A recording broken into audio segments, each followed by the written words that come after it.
Good day. My name is Christine Gordon. I'm the president of the American Association of Cosmetology Schools, and welcome to my recording studio. Over the last few weeks, and actually over the last few months, we've done a number of surveys with our membership. And the membership has indicated that they would like to understand and to know what is the direction of the association. What does the association forecast into the future? And so I'm going to take time over the next few weeks in small bites to explain to you what your board of directors has been working on since 2009 and to allow you to really evaluate how are we doing. Are you seeing these changes? Are these the changes that you would like to see with your association? So during this period of time, please feel free to pause me at any time that you might like, and I may do the same with you.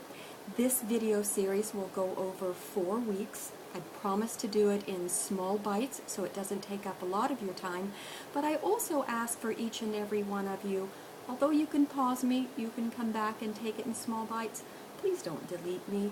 You have asked to know what is it that your association is working on, what do we see for the future in our industry, and how are we positioning AACS to deal with the future. In order to ask all of those questions, I'm going to take you back to 2009 when the board of directors hired a consultant to really talk with us about our association. We know that the association certainly had grown from its inception in 1923, where it was a few school owners who came together to have a united voice to be able to protect our schools, certainly from legislative actions, but also from state actions, to the robust association that it is today. We have a number of committees. We are over 1,100 members. We have over 800 teachers that are involved in our association. Our association also has membership for vendors. So as we looked at the evolution of your association, we knew that its governance was going to change, and how would it best be able to change. We decided that the most important thing for us to do was to create a more strategic board of directors, simply meaning that the board of directors, their vision should be totally on the association as it will look 5 to 30 years, totally focusing on the future, being certain that the association is totally prepared to go into the future and to deal with any of the number of things that might come up. We needed to know that we were strong and that we could continue to carry out the vision of the American Association of Cosmetology Schools. We learned during that period of time, we learned how to plan strategically. How does one forecast what is going to happen in our industry 30 years from now? What is a planning horizon? We learned that planning horizons are the abilities for us to be able to take and put on the horizon specific timelines. What is the most important thing that we have to deal with right away? What do we need to deal with or know that we're going to deal with 7 to 10 years from now? And what do we envision the association looking like 30 years from now? We knew that we all had to adapt a strategic focus. It wasn't so much about where was the convention going to be held next year.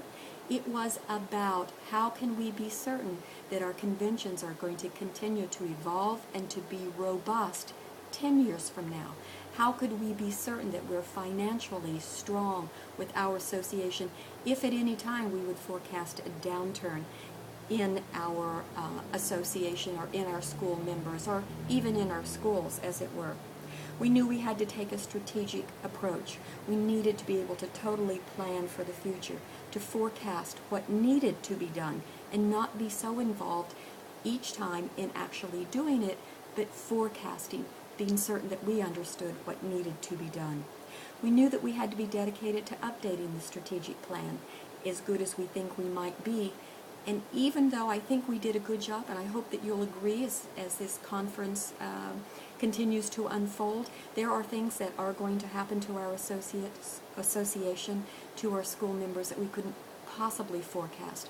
So it's not a plan that we can make and then just say, well, here's the plan, and we have to work it. We constantly have to scan the membership, we have to scan the horizon, and we have to look at updating our plans. And then the thing that you've asked for the most, we had to develop a strategic direction. And that direction had to be complete with timelines and accountability. How are we going to measure it? How will we know if we succeeded? So those were the daunting tasks that we began with. As you might imagine, the first thing that we had to do was to identify our mega issues. And I cannot express enough, when we talked about a mega issue, we boiled it down to 4. Mega, of course, is huge. They're issues that are so big and they contain so many other issues in them, but these were the 4 that we thought the association should be concerned with. Number 1, we had to clearly and succinctly identify what is the mission and strategic direction of AACS, something all of you have been asking to have that communicated. Number 2, what will AACS need to do to develop an encompassing communications plan to foster two-way communication with all of its members, entities, and key stakeholders? You see, we did listen to all of those different surveys when you said we want more communication. How can AACS assist in promoting beauty-related occupations as great career choices? As early as 2009, we identified for our schools that one of the impediments is that cosmetology isn't always viewed as a premier career when career choices are discussed. We knew that this was a mega issue, and this was an issue that your association needed to be able to handle and to provide a plan for. In addition to that, what can AACS do to ensure that it maintains a presence with regulatory bodies, processes, and policy development to sustain a proactive advocacy voice? The association is known for its advocacy on Capitol Hill and for the success of its advocacy. We wanted to be certain that over the period of the next 30 years, how would we ensure that we're going to be able to maintain that? As you can see, although these are only 4 mega issues, they are huge issues. We discussed those. It was a robust discussion, and that discussion actually went for a period of 3 days. And as a result of that, we added a couple of things into it, as you might imagine. One of the things that we realized that we would also have to have is that we would have to have an identity of excellence. If we're asking for the association to continue to move down a path of excellence in serving at schools, how would we identify it?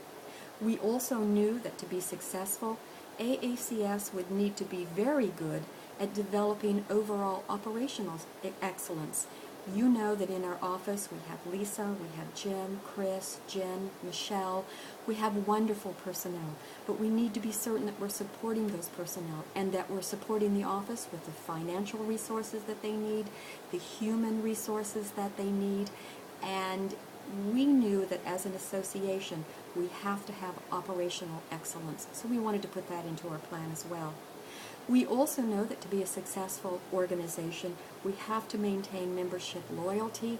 And another word that I think we see a great deal in your surveys, intimacy. You want to be able to understand your association. You want to know that your board of directors is made up of people that are in schools every day. They have the same issues as you.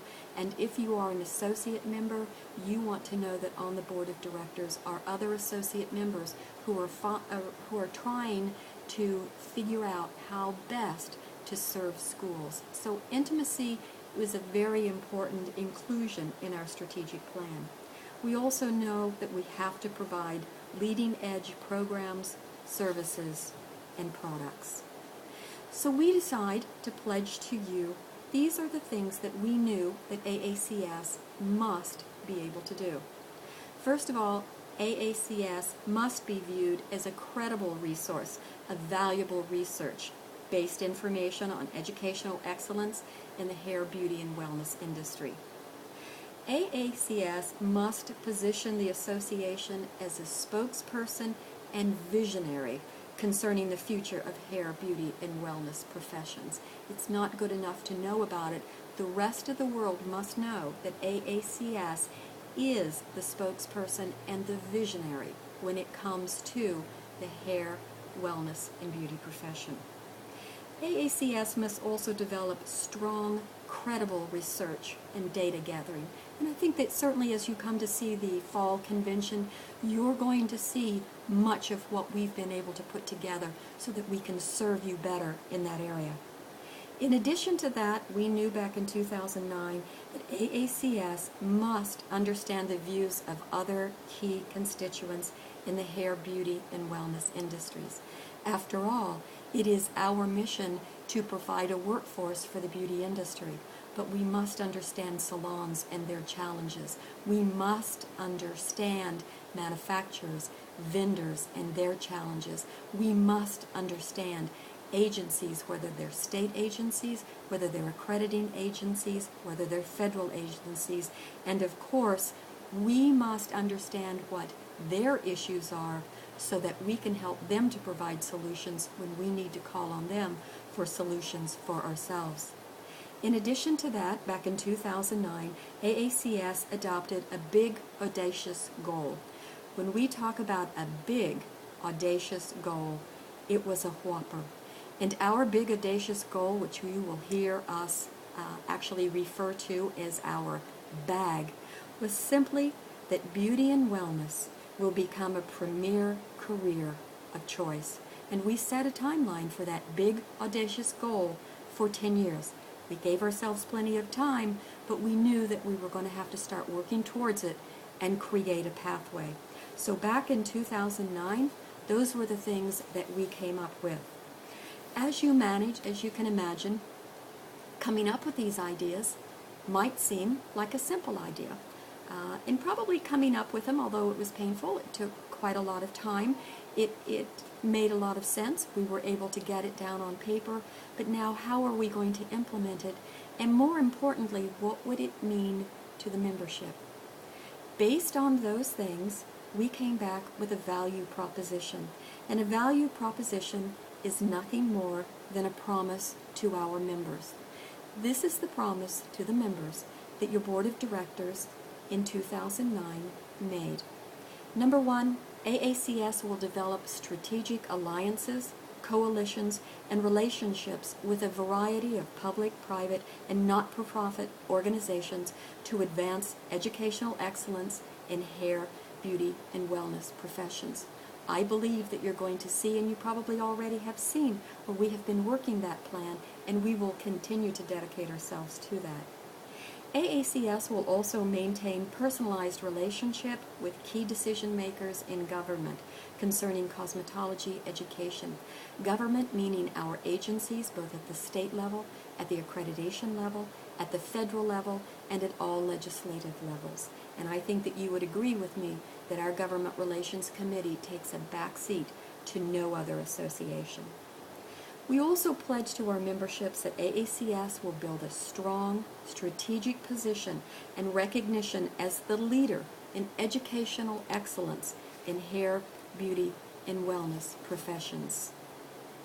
We will develop positions on key issues of interest. You have already seen some of our key positions. Ability to benefit would be an example of one that currently the association is working on.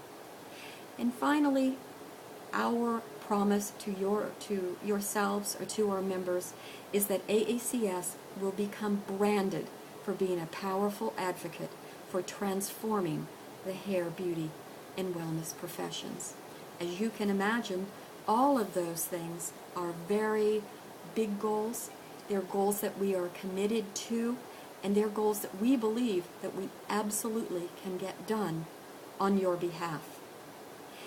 In fairness to these goals, we now have set a goal, we've made a promise to our membership, but in fairness to how are we going to achieve them, to gather a plan and to implement the plan, we also spent a great deal of time scanning what we thought were external environments. What did we think that the external environment that we needed to create for this change to happen, or that we needed to operate in to create this change? What did it look like? And I believe even then, and as we continue to evolve in our strategic plan, I think it's quite amazing the scan that we did, the things that we thought were going to happen, and the things that are planning. So when we looked at those things, these are some of the things that we knew were going to be happening during that period of time. We knew that the economic downturn is certainly going to have a significant impact in many financial areas like credit, loans, and funding. This economic downturn isn't only to do with financial aid or the shortfall of Pell, but how are salons going to be able to get financing to grow, to become more robust? Looking at our partners in the industry, how does that affect them? After all, if our schools are graduating 150,000 students every year that are looking for jobs, we need to be certain that the environment is good, that all of our students can find jobs. The second thing that we thought about in scanning is that we knew it was going to become harder to identify, train, and to resource new faculty. Faculty is absolutely the linchpin in every school. None of us can have a robust business without well-trained educators and administrators. In looking down that road, we also knew that the students' challenges were going to have challenges, and those were going to include recruiting, motivating, and retention. And much of that goes back to the economic downturn. Our students are more challenged than ever before simply coming to school, paying for parking. Their second jobs oftentimes are not as solid as they would like to be. Finances pay a much bigger picture than it ever has before. And of course, we were very fortuitous in recognizing that increasing regulations will become a more significant challenge. And I think you would all know that we continue to grapple with that today, and we don't anticipate that that's going to change on our horizon over the next 30 years. As we look at students, we also have to look that placement is a growing challenge. If we're going to create programs to attract the best and the brightest in scanning the external environment, we know that our students come to us already with a vision of distance learning. We know that they understand networking technology. We know that all of this is going to impact all types of education.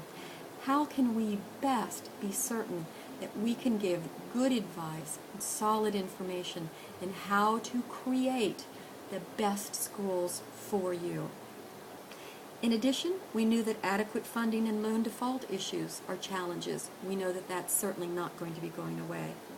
And a very big challenge globally across the board is a serious decline in the United States and world economic conditions. We are now part of a global economy. Our impact is felt by what happens with countries like Greece, what might be happening currently in Libya or in Egypt, more and more. And we have to be certain that we're not creating a pie-in-the-sky plan when the impact of these things is going to narrow our world. And we also know that there's a growing consolidation in the beauty industry.